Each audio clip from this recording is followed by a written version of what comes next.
What up, what up, what up, New Gaming Order and NGO Land? This is the New Gaming Order podcast.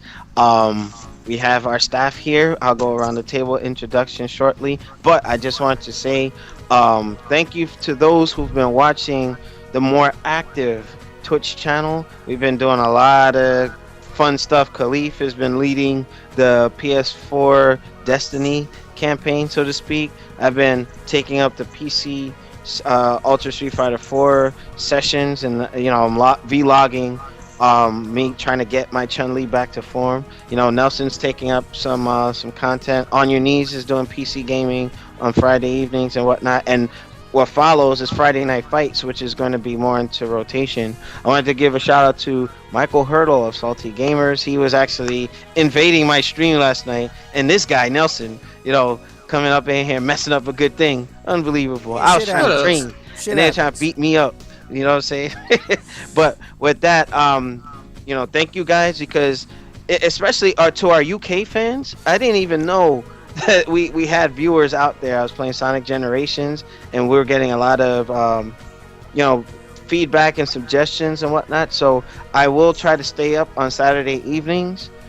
Saturday TV is going to be kind of rough because, the later I stay up, the more chances that they get to see content. So, right. shout outs to NYC Playboy from Singapore, and it's morning out there, so it's 8:08 a.m. in Singapore. Alrighty. Top of the morning to you. All right, so with that, I want to go around the table, starting with On Your Knees, opening remarks. I have to say I fear for my life right now because we have Evil Alex hosting today. Don't worry. Because of the goatee? Yeah, we can bring back the goods. See, I brought my razor, so we're going to shave that right off. Damn. You know what? The army's making me shave it anyway. Shut up. Ew. We're going to have good Alex back, and all is saved. But don't worry, I know you managed to evade the FIFA indictments, but don't worry, you're safe with us. You know what? That's foul. That is so foul. They say it looked like a bald black Shang Tsung. They're like, no, I'm sitting there like, well, it's coming off. All right, Takuma, opening remarks, my friend. Good evening, fellow gamers. It's such a beautiful day. How you guys doing? God bless. All right. Okay. Khalif, what's going on? And for those of you just tuning in for the first time, he is our newest member, and a godsend. He just came in, hit the ground running, doing some great things for the show and this broadcast. So, Khalif, you got the floor. Opening comments. Yeah, man, nothing much new going on, man. I gotta apologize again for missing last week's show, but I did tune in to see what you guys were talking about. Great show, by the way. I'm out here, like I told the guys earlier, enjoying some of this nice Texas weather here. So had to take my wind chimes down because they were getting a little too obnoxious. So, but still enjoying it. Shinmore said it was like a Chinese shop. Walking in there, racist, you're unbelievable. All right, so Shinwar, opening comments. Yeah, it's Thursday. I just found out that Sheamus is gonna play Rocksteady in the Ninja Turtles sequel. I don't know how I feel about that. Word? Wait. Yeah. Sheamus? Sheamus? Yeah, Sheamus. Yeah, Sheamus. WWE Sheamus is gonna be Rocksteady in the Turtles movie. I don't know And how I Rufus feel about playing that. Bebop, right? Yo, that Bebop is the human form is spot on though. They Wow. But why? You know what? I was gonna say something, but I'm gonna say that other director's cut. But Yeah. unbelievable. So what else? So Robert Wilson is gonna be Bebop. No comment, yo. No comment. And Sheamus. Oh, that's. And then I saw some what was it? Suicide Squad. They showed Batman on top of the Joker's car. Yo, the suit is legit, and it seems that the cape is going to be 3D generated. They're doing like Spawn, as long as it's not like. And Superman. As well. Okay, good stuff. Well, And that's all I got. Nelson, opening remarks. Welcome, guys, to the May 28th, 2015 podcast. Yeah, May's almost over. Yeah, this is the last podcast of the month, actually. So hopefully you guys enjoy it, and we'll go into June much more stronger due to now it being tournament season. E3 is right around the corner. Evo's right around the corner. Good stuff. It's gonna be an exciting summer for the company now that NYC Playboy has injected us with steroids, like raw power. Yeah, with the green Yeah. screen. You see the new background, guys? See the new overlays? It's like that energy drink, gun, freaking. What's the other flavors, Chris? Power first. Power Thirst. Yeah, Yeah. new gaming orders on Power Power Thirst. Like, burst. Power Yeah. thirst. you know what? We should use that commercial during intermissions. That would be great. that shit is 10 years old at this point, man. Who cares? It's awesome. It's awesome. Chris. It is awesome. Okay. Except don't watch the third one; it's garbage. They did Oh the yeah, third one, I it's think they awful. tried too hard. Yeah. All right. So without further ado, new gaming order. We back like the juggernaut, bitch. And our first topic, Microsoft. Phil Spencer has mentioned that there are a lot of requests for remastered games to come out on current gen. Now I'm specifically focusing on the Xbox Phantom Dust. because, well, We need that game. yeah, you know what? Considering what's going on with the whole crisis with the studio and whoever is handling Phantom Dust. But this goes to show you why. Remember many podcasts ago, staff, that we had talked about the SoC chip that later was removed from the console. I guess it was to keep the cost down, right? Mhm. And now look at what's happening, okay? You have these people asking for remasters. Now, when you do remastered games, it takes development time to do this. Now, originally, the Xbox 360 had the little software emulator packs that, you know, they would roll out. And unfortunately, they stopped right before CVS 2 because MVC 2 was that emulator was going to be used towards the CVS 2 one on the 360, but they stopped doing it. You know, so we ended up not getting the game. But in any case, Microsoft, unless, you know, Phil Spencer's like, okay, I want to focus on new games, but I do also want to make the library available, but hey, don't quote us, don't hold your breath, we're focusing on new stuff. Okay, that's good and it's bad in the same right, because you have to think about the fact that, okay, don't neglect what got, you know, the 360 the top spot, even by an hour margin, but you know the library was strong. So you might want to look at, hey, some sort of streaming service, unlike the PSN, because that's a crying shame to rent old games. Like no for 4 hours. No, look, do something where, hey, even if it's like a membership fee or $10 extra Do to the have. Netflix model. Yes, or you know, some way where the 360 games can be like available digitally. Okay, I know it would cost money, but it wouldn't cost as much to focus on, like for instance, Gears of War Remastered. Right, you're gonna get that game completely, you know, injected with some, you know, next gen muscle. You know what I mean? But let's face it, it's still a past gen game that's getting the royal treatment. Now, Phil Spencer's focus is, hey, let's focus on new stuff, but yeah, we know we want you guys to have access to the other library. The backwards compatibility should have come out of the box. Bottom line. Now they're shooting themselves, you know what I mean? And I know, and shout out to Smart Brother, aka Robert Wilson, Mr. Noop. They were talking about, like, hey, you know what? The backwards compatibility would have been like really cool, especially for the live arcade games, because Contra Hardcore Uprising, I want to play that, but it's only on the 360. You know what I mean? Make those at least the live arcade titles. You know what I mean? But with that being said, you know, I just wanted to see what the panel thought about that, because now we were saying this months ago, and now it's resurfacing again. It's like, that's the one thing. Just, and you know, on a personal note, I have a relative going through a crisis. He put himself in that crisis because he didn't listen. You know what I mean? So now, Microsoft, same thing. You know, they could have done it. And even with the architecture being different, at least that SoC chip that could have done the, you know, the same thing like the PS2 did with PS1 games, wouldn't have had a problem. First gen PS3s did PS3, PS2, and original PlayStations. You know what I mean? Got mines. You know what I mean? Now, new Mugen Order, when I was with a different entity, we had that model PS3, but my old partner sold it for whatever reason, and now those things cost whatever. But Sony had it right. Put the chip inside the box. It shouldn't cost that much because it's old technology.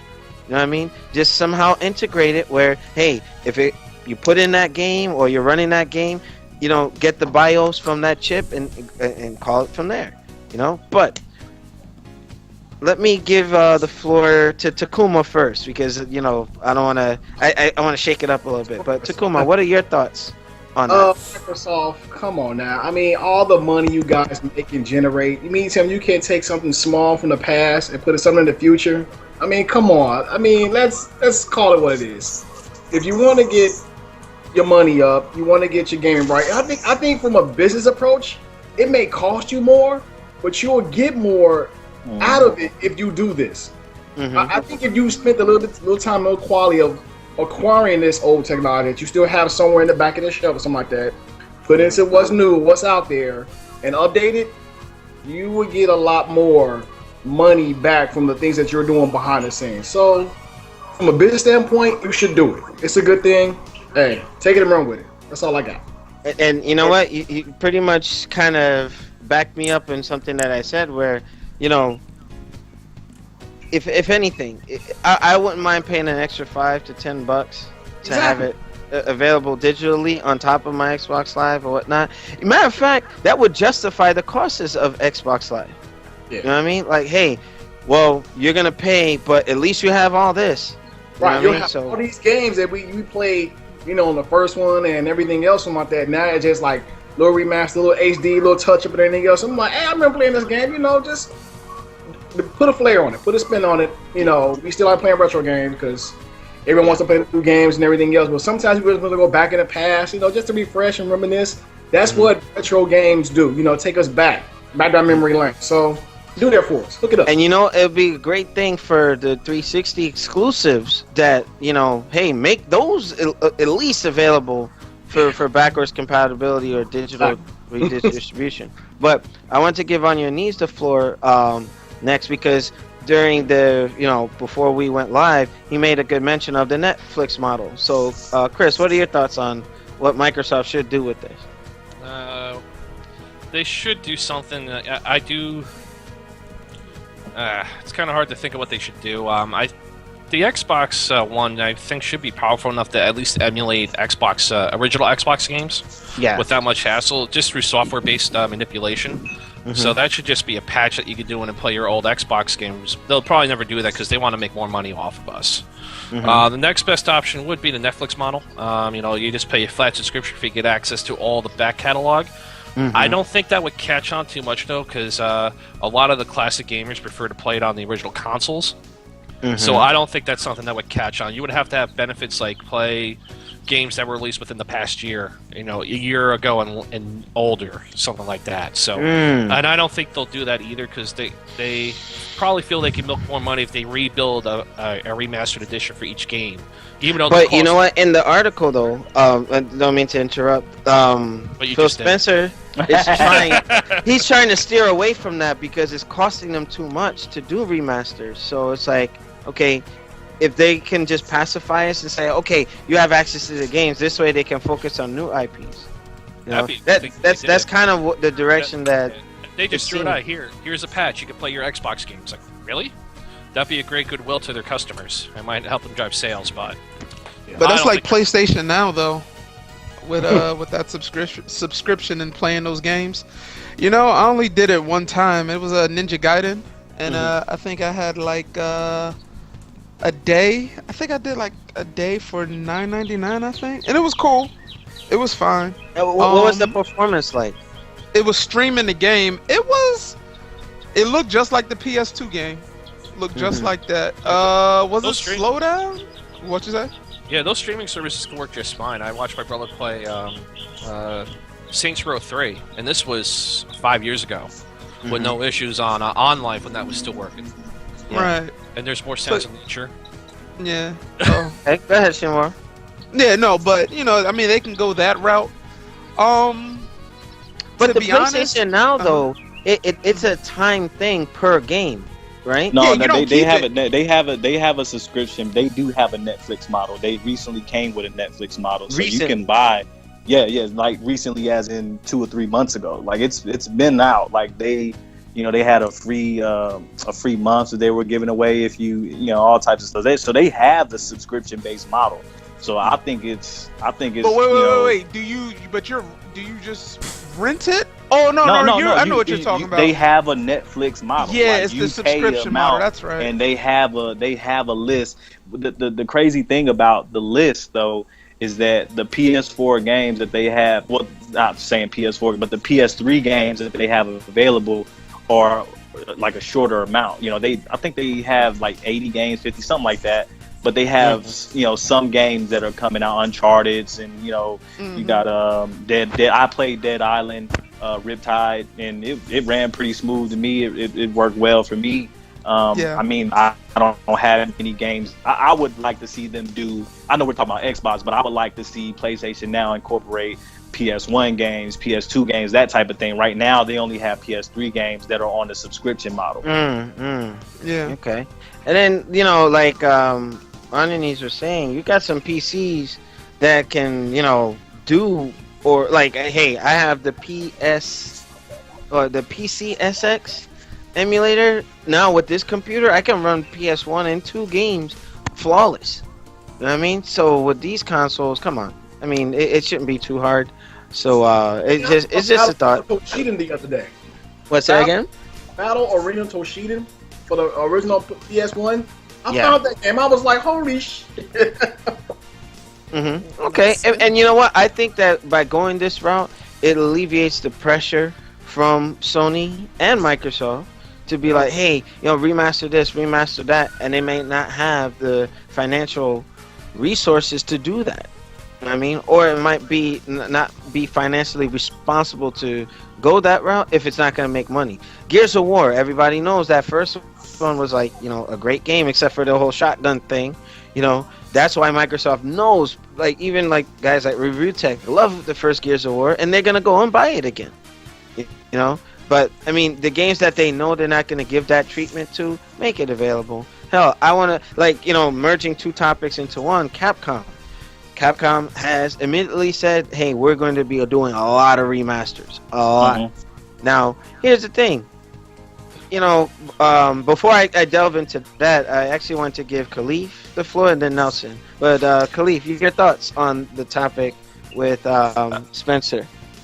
Yeah, with the whole, I think that Microsoft should go ahead and do something to kind of counterpunch PlayStation now. I mean, because I don't know the numbers like as far as how many subscriptions are out there, but I'm looking at right now. Back in January when they released the subscription model, it is $44.99, and then when they first launched it, they had over 100 games already. So I would imagine by now they'd have much more than that.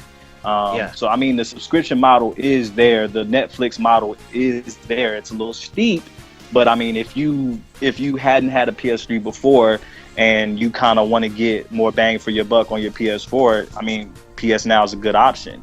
And just like we talked about, or what you said earlier with a lot of those Xbox 360 games, there's a lot of Xbox exclusives that I would want to play on my Xbox One, like Crackdown. I didn't get into Crackdown before, but I would love to play it on my Xbox One if they had that available. Shadow Complex, stuff like that. Like if they had something, I just feel like they need to do this. Even though PS Now didn't make the big splash like I originally thought that it would, I still think that they need to have that option. People like to have options. To at least if you're not going to do remasters, if you're not going to do emulation or anything like that built into the console, at least give people an option to pay you money, because people will do it. People will buy it if they really want it bad enough. So why not give them the option? Okay, I agree. And then Nelson, your thoughts? My thoughts is they should have had the chip inside of the console. Again, it's not that hard to install emulation software like you guys have been doing in the past with previous titles with your Xbox Live Arcade games and original Xbox games. So y'all should get on the ball with that, and I don't know if it will increase profitable sense for you guys. I mean, it might give more the opposing people on the 360 to buy a next gen console so they can still continue to play their 360 games. I can see that incentive, but I don't think it would change that drastically. And to touch lightly on the whole PlayStation Now thing, I honestly have to say I do not like their library selection because it's based off of what Sony thinks, not what the community thinks. Why don't they just do like a poll though on games that they should? That's what they should. And on top of that, let's see. You're paying how much for $44.99. $44.99 for 3 months. So if you add if you add that up for a year, I'm almost paying $200 and something fucking dollars, which is about maybe four Xbox Live trials for a year. Yeah, it's $160 if it's 40 something for 3. Yeah. So it's $175. Here's the problem though. Here's the problem. You see, that's a bad model, a horrible model. But you know what? But it's a model. It's out there. It is out there, but with a shitty list of titles. But let Microsoft do that. Oh my God, they're getting crucified to a cross. You know what I mean? That's terrible. And no, how come there's not enough attention on that? Sony needs to lower that, man. I think this is why. I think that they were the first to jump on that boat, and people did crucify Sony because they didn't have a subscription model from the begin with. Y'all remember when they came out with PS Now and it was still in beta form, they did the rent by day, by week type of model, and they got shitted on for that. They came with the subscription model just in January, and it's still not where we would want it to be, but it's something. They're moving in the right direction. As far as the games library, teach is on. Some people want to play those games that's on there. Some people want different games, but the thing is they're at least doing it. I applaud them for at least jumping in there, because they bought what did they spend on Gaikai? $100 million or whatever all this money.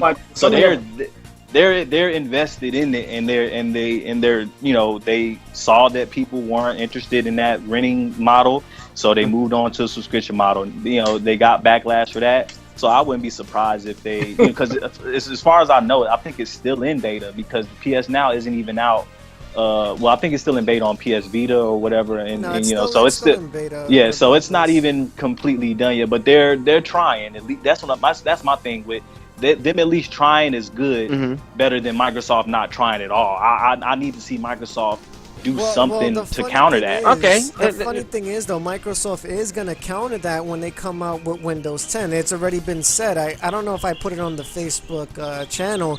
They came out with several leaks already of what Windows 10 is going to implement and do. So apparently any game, from what I know right now, that's either PC or Xbox One related could get swapped instantly with no bullshit, loading times, no nothing. So basically, it's like you have either Windows 10 beta right now. I guess like some of you guys have it.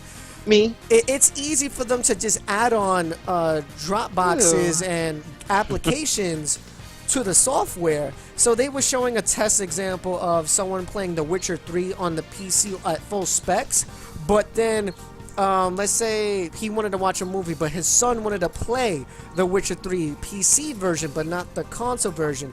You can give him that permission to do that and send the feed to the console and still use the Xbox One controller and still play the fucking game.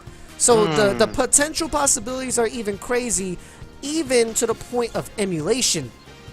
So that might be opening up the door. Window capture might be generally pre-installed to help out with conference calls, games, etc., etc. So, but you know what? That might be cannibalizing itself too, in the sense where, let's say you got the Witcher PC version. Why would you want to buy Xbox, an Xbox One game? There you go. There you go. But the thing is, though, no. But here's the thing, though. It's just like what Sony had PlayStation Vita, PlayStation 3, and PS4. You're able to interchange through all three consoles with all of its software, including its subscription base. Microsoft is doing the same thing. No, but with the Vita, though, the tablet and the fucking console with the PC, it's the same shit, bro. No, I see what you're saying, Nelson, but the Vita, there's a better incentive with that because some of the games that you can stream from the console to the Vita are not initially available on the Vita. Right. You know what I'm saying? Like you can I have a Vita and I think I beat Watch Dogs on my Vita, which was blew my mind. Like I just beat this game on my Vita and I'm in a whole different room. So it's cool. The ecosystem that PlayStation has, compared to Xbox, they don't have a handheld, so of course it's not that same type of situation. That's why you have the tablet. Right, the tablet's able to stretch out to anywhere. Again, it's the same thing with the remote access that the Vita has. As long as you're in any Wi-Fi vicinity range, you can pick up the hotspot from your console and play it from wherever you're at. It's the same thing with Microsoft. They're doing the exact same thing. That's why, if you guys haven't noticed, they've been doing the wireless display app as a beta, because that's the test that they're using for Windows 10 to port over from certain things. Whether but what I'm trying to understand, like, if you can just buy, what we meant by the cannibalism thing was like, if you can buy a better, everybody knows that Witcher and a lot of these games are going to be better on PC. Wouldn't that just when their Xbox One game sales just plummet? Yes and no. Or would they even need to make the Xbox One version? No. Yes and no. The reason why I say that is because I'll say the no part first. No, because let's say my dad has the computer and he lives all the way in Puerto Rico, but I live here in New York, and he's the only one out of us that has The Witcher, and I don't have it on my console at all. But I want to be able to play the game. I can still acquire it from his PC since he still has the Windows 10 integration with me, and I'm added on to his network, I guess you can say. I can play The Witcher 3 at any given time while he does some other shit, and vice versa. If I had let's say Destiny for whatever reason, right? And he wanted to play it on the PC, I can give it to him. I can give him access to the fucking game. So it works out in my sense. And then the yes part, it would ruin sales if they do it in a wrong matter. If people have both games for both PC and the console, then it would be pointless. Yeah. But I'm talking about in a sense, like, if you don't have the shit at all and someone else does. Let's say if, like, all of you guys have Destiny, but I don't. One of you guys can share it with me, and I can still play along with you guys on the PC.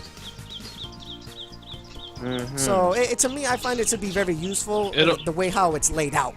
It'll probably be set up in a way where only one location can use that at a time, like the Steam Share. Yeah, that makes perfect sense. Matter of fact, and before we start to wind down on this particular topic, unfortunately, if Microsoft did it right with the way that the system was set up, it was going to be like Steam. I said it one time before. It's just Microsoft was trying to shoehorn stuff and jacked it all up, man. Right. They could have made the DRM really work. Steam Share and all that. Hell, all the games that I have on this laptop, all already available on my desktop here. You know what I mean? Seamless. Bam, bam, bam. You know what I mean?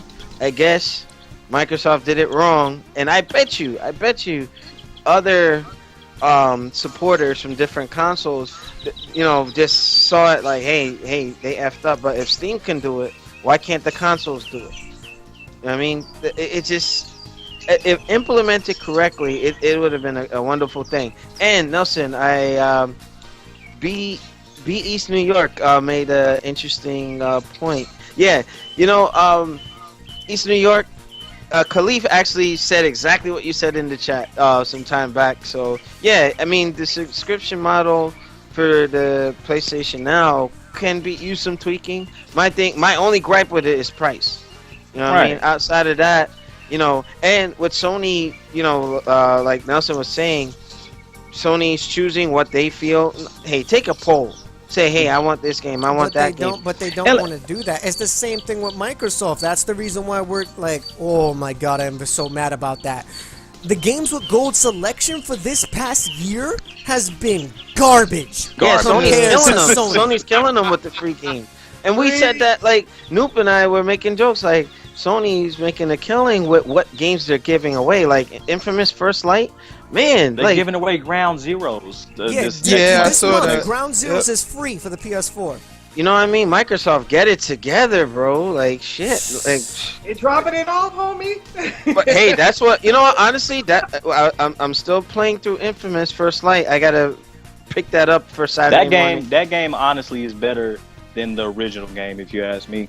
I haven't played the original game. I don't know about that, I think bro. so, bruh. Yo, Second Son was fire, dog. You know what? Matter of fact, we'll leave that for a different time. You know what? We can still debate that during the intermission. But to bring this topic to an end, make sure you rate, comment, and subscribe to New Gaming Order. Check us out on newgamingorder.com. And you know, as you can see with the overlays are different today, but we'll make sure that I have it for our YouTube folks once this is archived. So we thank you for your valued support. Those of you watching live, hang tight through the intermission for our YouTube folks. We'll see you on the next segment. Peace.